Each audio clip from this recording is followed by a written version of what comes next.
ఈ పత్రికా సమావేశాన్ని ఏర్పాటు చేసి నాడు తెలంగాణ రాష్ట్ర సాధన ప్రక్రియలో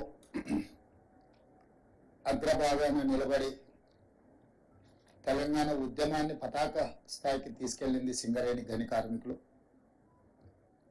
సింగరేణి గని కార్మికుల యొక్క శ్రమ, వాళ్ళ పోరాట పటిమ తెలంగాణ రాష్ట్ర సాధనలో అత్యంత క్రియాశీలకమైన ప్రత్యేకమైన పాత్ర పోషించడం జరిగింది. అలాంటి సింగరేణి సంస్థ గత సంవత్సరం మొత్తం సంస్థ యొక్క ఉత్పత్తిలో వ్యాపారానికి సంబంధించి వాళ్ళు పొందిన లాభాలు, దానికి సంబంధించి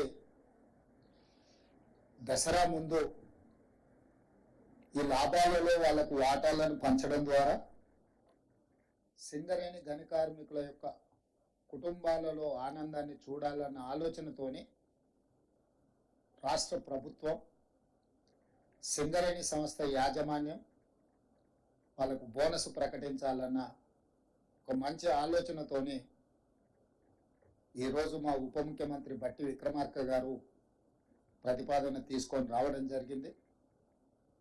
వారి ప్రతిపాదన మేరకు సింగరేణి కార్మికులకు బోనస్ను ప్రకటించడానికి ఇక్కడ మంత్రివర్గ సభ్యులు, ఆ ప్రాంత శాసనసభ్యులు అందరం కూడా ఈ పత్రికా సమావేశంలో మీ ముందుకు రావడం జరిగింది.